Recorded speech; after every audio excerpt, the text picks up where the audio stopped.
এবিটির test পেপারে 369 পেজের সমগ্র এমসিকিউগুলো এই ভিডিওর মাধ্যমে সমাধান করব। তাহলে প্রথমে এটা দেখো, 1 নম্বরটা বলছে আরোহণ ও অবরোহণ প্রক্রিয়ার সম্মিলিত ফল তাকে এক কথায় বলবে তোমার পর্যায়ন। 2, নদীর গতিবেগ দ্বিগুণ বেড়ে গেলে তার বহন ক্ষমতা কত গুণ বাড়বে? 64 গুণ। 3, যে পর্বতে সব থেকে বেশি পার্বত্য হিমবাহ থাকে দেখা যায় সেটা হচ্ছে তোমার হিমালয় পর্বত। হিমালয় পর্বতে প্রায় 15,000 পার্বত্য হিমবাহ দেখা যায়।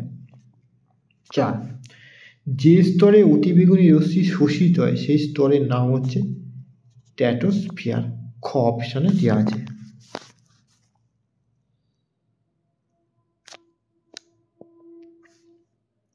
চীন সাগরের বিধ্বংসী ঝড়কে কি নামে পরিচিত? তার নাম হচ্ছে টাইফুন। পৃথিবীর কেন্দ্রাতিক বলের প্রভাবে যে জোয়ার হয়, কেন্দ্রাতিক বলের প্রভাবে হচ্ছে গৌণ জোয়ার পরিলক্ষিত হয়, গৌণ জোয়ার। গঙ্গা অ্যাকশন প্ল্যান পরিকল্পনাটি গৃহীত হয়েছে কত? 1985 খ্রিস্টাব্দে।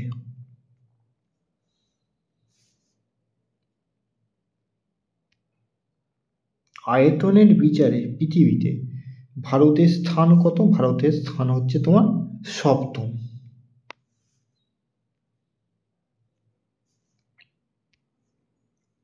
9টা, দক্ষিণ ভারতের অধিকাংশ নদী কি পূর্ব বাহিনী। 10, সরলবর্গীয় উদ্ভিদের নাম হচ্ছে তোমার পাইন। 11, দক্ষিণ ভারতের ম্যানচেস্টার কাকে বলা হয়? কোয়েম্বাটোরকে বলা হয়।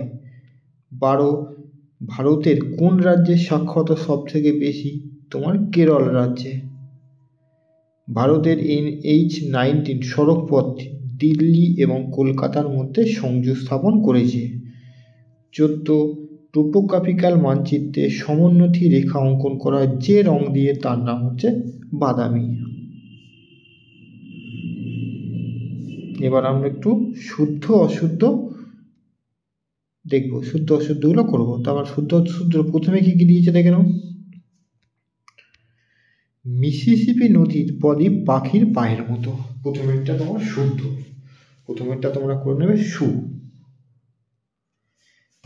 সমুদ্রবায়ু ও স্থলবায়ু দুটো আকস্মিক বায়ুর উদাহরণ, এটা হচ্ছে অ। সমুদ্রবায়ু এবং স্থলবায়ু দুটো সাময়িক বায়ুর হলে ঠিক হতো। পশ্চিম বায়ুর প্রভাবে সমুদ্র স্রোত পূর্ব দিক থেকে পশ্চিমে প্রবাহিত হয়, এটা তোমার অ। ধানের খোসা পচে নির্গত হয় মিথেন, এটা তোমার হচ্ছে সু। নবীন পলিমাটিকে ভাঙ্গার বলে, নবীন খাদার বলে, এটা তোমার অ। দরিদ্র ও অশিক্ষিত জনসংখ্যা দ্রুত বৃদ্ধির জন্য দায়ী, এটা তোমার হচ্ছে সু।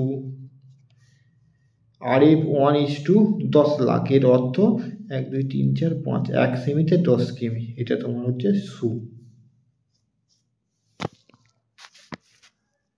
তারপরে শূন্যস্থান পূরণ করো উপযুক্ত শব্দ বসিয়ে। মরু অঞ্চলে বায়ু ও জলধারা মিলিত কার্যের ফলে পেডিমেন্টের সম্মুখে গড়ে ওঠা সঞ্চয়জাত সমভূমি বা সঞ্চয়জাত ভূমিরূপ, তার নাম কি? বাজাদা। আঁকা দয়ে আঁকা। তারপরে হিমবাহের প্রবাহের দিক মসৃণ ও বিপরীত দিক অমসৃণ হলে তাকে বলা হয় রসে মতানে। র দন্তস্বয়ে একা, ম তয়ে আকা দন্ত নয়ে একা, রসে মতানে। রাত্রিবেলা স্থলভাগ থেকে জলভাগের দিকে ড্যাশ বায়ু, সেটার নাম হচ্ছে স্থলভাগের দিক থেকে আসে বলে তার নাম হচ্ছে স্থলবায়ু, তার নাম করে দেবে স্থলবায়ু। মুখ্য জোয়ারের যে স্থানে সৃষ্টি হয়, মুখ্য জোয়ার যে স্থানে সৃষ্টি হয় তার ড্যাশ স্থানে গৌণ জোয়ার হয়, তার হচ্ছে প্রতিপাদ। প্রতিপাদ স্থানে, দন্তস্বয়ে আকা দন্ত নয় একা, প্রতিপাদ স্থানে। ভারতের বৃহত্তম হ্রদের নাম হচ্ছে কোলেরু। কোলেরু। পূর্ব ভারতের বৃহত্তম পেট্রো রসায়ন শিল্পর নাম কি করবে? হলদিয়া। হলদিয়া। ভারতের মহাকাশ গবেষণা সংস্থা ড্যাশেতে অবস্থিত?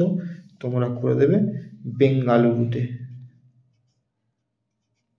বেঙ্গালুরুতে। বেঙ্গালুরুতে। একটি বা দুটি শব্দে উত্তর দাও। শুষ্ক অঞ্চলের গিরিখাতকে কি বলা হয়? শুষ্ক অঞ্চলের গিরিখাতকে বলা হয় ক্যানিয়ন।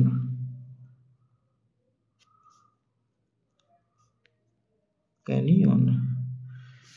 দুটি ক্রান্তীয় রেখার মধ্যবর্তী তাপমণ্ডলকে কি বলা হয়? ক্রান্তীয় মণ্ডলকে বলা হয় উষ্ণমণ্ডল।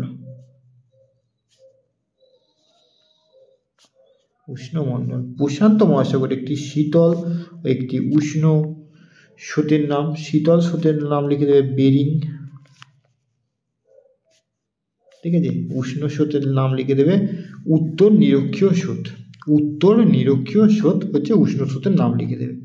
ডিডিটির full form dichlo diphenyl dichloro ethane. Kashmir উপত্যকায় কারেওয়া মাটি কোন চাষের জন্য বিখ্যাত? তোমরা উত্তরটা করে দেবে জাফরান। বর্গীয় একা ফ আকা মধ্যাহ্ন। ঠিক আছে, জাফরান। 6 ভারতের বৃহত্তম ইস্পাত সংস্থার নাম SAIL. SAIL steel authority of India limited. 7 ভারতের সর্বাধিক জনবিরল রাজ্যের নাম করে দেবে সিকিম। সিকিম। বাম দিকের সাথে ডান দিকের মেলাও। বাম দিকে দিয়েছে লবণাক্ত জলাভূমি, বৃষ্টির ছায়া অঞ্চল, ধান গবেষণা কেন্দ্র, হাইটেক সিটি। হাইটেক সিটি হচ্ছে হায়দ্রাবাদ, ধান গবেষণা কেন্দ্র হচ্ছে কটক, বৃষ্টির ছায়া অঞ্চল শিলং, লবণাক্ত ভূমি হচ্ছে তোমার গুজরাটে। 2 নম্বরগুলো কী কী দিচ্ছে দেখে নেবে। 3 নম্বরগুলো কী কী দিচ্ছে এবার দেখে নাও। তারপরে 5 নম্বরগুলো সর্বশেষে ম্যাপ পয়েন্টিং।